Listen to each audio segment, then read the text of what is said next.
Welcome back, guys. How y'all doing this morning, this evening, wherever you at in this world? How you doing? We got something new. We're gonna do something new on the channel. We always doing something different. This channel is called the Information Graphics Show. Okay, we're doing a 3-part series. 3 different people. These people are well known. Straight horrible people, evil people. The first one we're gonna do on is John Wayne Gacy. Alright, y'all ready for this? So make sure y'all hit the like button. Make sure you go over to the Information Graphics Show. Hit their like button. Subscribe to their channel. I'm gonna leave the original video down in the description down below. With Twitch, Twitter, Instagram, Patreon, and all that good stuff. Make sure you subscribe. This is, like I said, this is going to be a 3-part series. This is part 1. So, y'all ready? Let's go. In December 1978, Chicago police were just beginning to uncover the evidence of one of the most heinous crimes their city had ever seen, as body after body was pulled out from under the floorboards of a seemingly ordinary suburban home. Investigators realized that they were dealing with America's most evil serial killer. John Wayne Gacy, also known as the Killer Clown, had murdered more people than any... I know y'all heard that. The Killer Clown. How many movies did they made of that? We're gonna leave that to you guys to name the movies that you think of. Also, they also made a few other movies on this guy right here. I want to see if y'all can name them. I'll name 2. Psycho and Texas Chainsaw Massacre. Let's go. One person... Oh, no, that was Edward Gaines. But they did make it on this guy. U.S. history at that point in time. John... I think it was another one. If I'm mistaken on the history, what movies they made on him, put it down in the comments down below. But I think it was it. Wayne Gacy was a well-known and well-liked figure in his suburban community. But it was also some different entity, but anyway. North of Chicago. He owned a successful construction business, attended church faithfully, and was involved in the local Polish community. He was married to his second wife and seemed to be a devoted stepfather to her 2 daughters. Through his position as a precinct captain for the Democratic Party, Gacy had the opportunity to meet and be photographed with First Lady Rosalind Carter in early 1978, the very same year that his horrific crimes would become public. At the time, though, Gacy was loved and admired by his neighbors, friends, and the police. They didn't even know this dude was a serial killer. They just thought he was the average guy. It can happen like that. Police, and had been known for hosting elaborate parties for his entire neighborhood. Gacy's alter ego, Pogo the Clown, was often a feature of these parties, and neighbors recall that he seemed to enjoy dressing up in his clown costume and makeup and entertaining local children. But underneath Gacy's idyllic suburban life, he was hiding a dark past. Prior to moving to Chicago, Gacy had been living in Iowa, where he was arrested. I heard he was doing some other kinds of stuff when, like the little boys. For assaulting 2 young men while his first wife was in the hospital giving birth to his child. He was sentenced to 10 years in prison, but after serving 18 months 10 years in jail, a now divorced Gacy was released on parole and received permission from the courts to relocate. He only served 18 months and was... to Chicago for a fresh start. Soon, though, Gacy's community and the world at large would That's crazy how the justice system is. I ain't gonna go too far in it, but learn that these secrets paled in comparison to the sadistic double life that Gacy had been leading for years. After telling his second wife that he was bisexual, the two divorced in 1976, and yeah, she didn't know he was gay at first. Gacy, now free to indulge his most sick and twisted fantasies, soon learned that killing was more satisfying to him than anything else, and he would spend the next several years trying to get his fix in the most Several years, man. That's a long time period. horrific ways. It all started to unravel for Gacy with the disappearance of Robert Piest. On December 11th, 1976, Robert's mother arrived to pick him up from his shift at the pharmacy where he worked. When his shift ended, Robert told his mother that he was going to talk to a man about a potential construction job that would pay more than double what he was making at the pharmacy. He told her it would only take a few minutes and then they could go home and enjoy his mother's birthday celebration. She waited outside. It's time to feel the rush Hold on, guys. Gotta pause it. of your music. Waited outside the pharmacy, but Robert never Okay, came we're back. back. His panicked mother went home and returned to the pharmacy with her husband, other children, and the family's 2 German shepherds, but they could find no sign of Robert.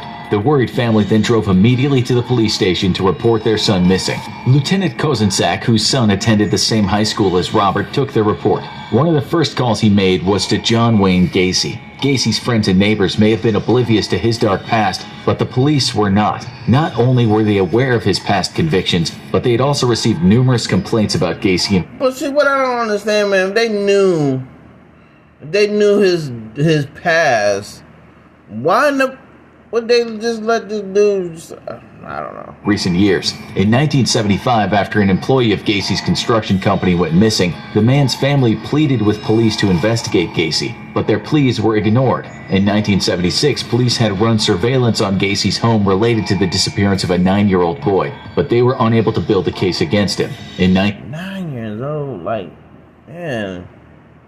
1977, a young man complained to the police about Gacy, alleging that Gacy had kidnapped him at gunpoint and assaulted him. Gacy was arrested, and even But I bet you they let him go, though, because they didn't believe the dude. admitted to his encounter with the young man, but he claimed that it was consensual and prosecutors declined to press charges. Police were also beginning to suspect that Gacy was behind a string of complaints about a man named John who had been cruising local parks and picking up young men, many of whom seemed to disappear after their encounter with John. Despite these incidents, Gacy had managed Yeah, he was killing them. to stay one step ahead of the law so far, but his luck was about to run out. After Robert's family made their missing persons report, officers quickly realized that the man he had gone to see about a construction job must have been John Wayne Gacy. His construction company had just recently finished a renovation job at the very pharmacy where Robert had worked. How sick do you have to be to do some of the things that these people did? The coincidence was too much to ignore, and this time the police seriously considered Gacy as a suspect in the disappearance of Robert Piest. Little did they know that this particular crime was just the tip of the iceberg, and they were about to uncover one of the most gruesome crime sprees in history. Lieutenant Kozenczak contacted Gacy and asked him to come into the police station for an interview. Gacy was cordial and agreed to come in, telling officers he could be there within half an hour. Hours went by with no sign of Gacy. Officers were beginning to get suspicious when at 3 a.m., Gacy suddenly appeared at the station. His arrival did little to calm their suspicions. Gacy was more than 4 hours late to his interview, and when he arrived, he was covered in mud and grime. The officer that Gacy had come to see wasn't available, so he was... Did y'all hear that? He was covered in dirt and grime. sent on his way. Later, officers would learn that Gacy's car had been towed from a snowbank near the Des Plaines River at 2 a.m., immediately before he arrived at the police station. Armed with this information, officers served Gacy with a search warrant when he returned the following day for his interview. He reluctantly handed over his keys and was detained at the station while officers searched his home. There, they found a receipt for a roll of film that Robert's family confirmed belonged to him. Police concluded that Robert had been in Gacy's home, but they could find no evidence of a crime, and so Gacy was released and placed under surveillance. The next day, See how? Wow. I'm not gonna keep officers going found a there, ring that they but linked to another See how the missing injustice boy. is. And employees of Gacy's construction company That mom should have got locked up told police about 2 different employees of Gacy's who had mysteriously gone missing in recent months. A few days later, Gacy had the audacity to invite the officers on surveillance duty outside of his home inside for a cup of coffee. Once inside his home, both officers noticed the unmistakable stench of death. That same day, Gacy's lawyers filed a lawsuit against the police department for harassment, but before long, Gacy would have much bigger legal issues to worry about. While he was under 24-hour surveillance, officers witnessed Gacy selling marijuana to a gas station clerk, and they jumped on the opportunity to arrest him. While Gacy was in custody for drug-related charges, police officers threatened to tear up the floorboards in his home, prompting him to admit to murder. He tells officers that yes, he did kill a man in his home, but claims that it was self-defense. He shows police the exact spot under his garage where he buried the body, and during their search for the body, officers find a trap door leading to a crawl space under Gacy's home. Inside, amid the terrible stench of decay, officers find parts of at least 3 other bodies. Once he realized that the police had found the first bodies, It was over with. Gacy cracked. In a rambling, hours-long confession in which he referred to himself in the third person, Gacy told police that John, or Jack, had killed at least 32 young men, and that he had 32 people. That's a lot, man. buried 27 of the bodies on his property, and he had disposed of the rest, including the body of Robert Piest in the Des Plaines River. In fact, Gacy had been dumping Robert's body in that same river on the night he was towed out of the snowbank before he showed up at the police station covered in mud. Gacy was charged with the murder of Robert Piest, although police had yet to find his body. By January 8, 1979, police had uncovered the remains of 29 bodies, but only 7 had been positively identified. Gacy was charged with the murders of 7 young men as police continued their efforts to identify the rest of the victims. Parents of missing boys from around the world contacted the So crazy. 29 victims, but they only found 7. Like, what do you do with the rest? Chicago police to find out if their sons were among Gacy's victims, and forensic specialists and dentists were called in to help identify the bodies using dental records, which in the time before DNA testing was the most reliable method of identifying victims. In April 1979, a grand jury indicted Gacy on a total of 33 murders, the largest number attributed to one person in U.S. history at the time. Throughout this, Gacy continued to give interviews to the police and even described his first murder to officers in gruesome detail. He admitted that he had stabbed his victim to death in his bedroom before burying him in the crawl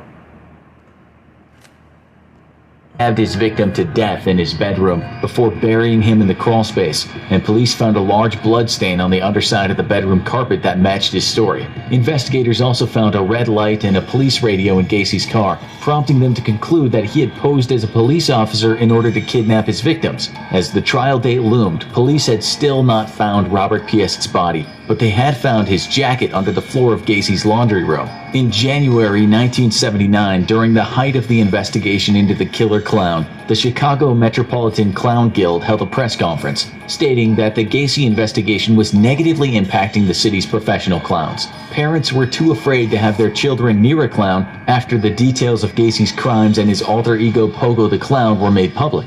Gacy's friends and neighbors recalled that he frequently joked about how clowns can get away with murder, though at the time That's crazy. they thought he was referring to his tendency to grope women while in costume. Gacy's trial began on February 6, 1980. Due to the graphic nature of the crimes and the evidence, the judge banned anyone under the age of 16 from the courtroom. Gacy, who was facing the death penalty, pled not guilty to the charges, and his lawyers attempted to launch a defense based on insanity. But after a 5-week trial, it took the jury just 2 hours to find John Wayne Gacy guilty of the heinous murder of 33 young men. State Attorney Bernard Carey was quoted as saying, "He certainly qualifies for the death penalty. If he doesn't, who does?" Gacy was sentenced to death by lethal injection and sent to Menard Correctional Center to await his execution. Gacy would spend the next several years on death row while his automatic This dude was... He was out there, man. He was a sick man. appeals were exhausted. During his time on death row, Gacy took up art, painting numerous creepy pictures, of course, of clowns. Several of Gacy's paintings were auctioned off along with other inmates' art to raise money to buy art supplies for prisoners. Years later, after Gacy's death, 2 local businessmen purchased 30 of these paintings and invited the families of his victims to destroy them in a public bonfire. After nearly 15 years on death row, all of Gacy's appeals were 15 years. That's a long time to be on death row, man. Exhausted, and his execution date was set for May 10th, 1994. Gacy's last meal consisted of fried shrimp, a pound of fresh strawberries, and a bucket of KFC chicken with fries. Prior to his murder spree and subsequent incarceration, Gacy had actually managed 3 KFC restaurants owned by his former father-in-law. As he was strapped into the gurney awaiting his execution, Gacy was asked if he had any last words. He snarled at his executioners, "Kiss my ass."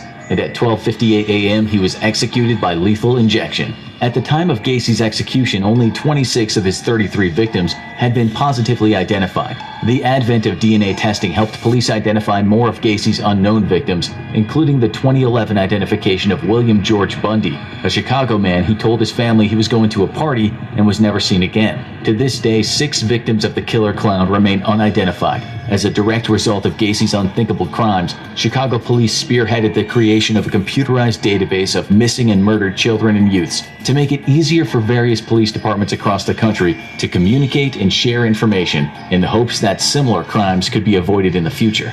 John Wayne Gacy brutally murdered 33 young men and buried their bodies under the floorboards of his home. He had appeared to be a successful businessman and a pillar of his community, but neighbors would soon learn that appearances can be deceiving. Hiding behind the facade was America's most evil serial killer, John Wayne Gacy, the Killer Clown. Now go watch Who Are the Most Evil Serial Killers in America, or watch this other video instead. Do you know? Alright, guys, there you go. I hope you enjoyed that. I did. It was very informational. And that's what the show is about. Information. You know, on these different, there's other things on there on the channel besides just serial killers. There's go check the channel out. You'll see what I mean. You'll like it. There's other stuff on there like Chernobyl and, you know, Hitler and all kinds of different stuff. I like it. It was very interesting. Make sure you hit that thumbs up. Make sure you go subscribe to them. Tell them you enjoy their content. I enjoy their content. Make sure you subscribe to our family so you can become part of our family as well. With that being said, guys, we love you. Be safe out there because you never know. There's a lot serial killers out there that haven't even been caught yet. But with that being said, we love you until next time. We out of here.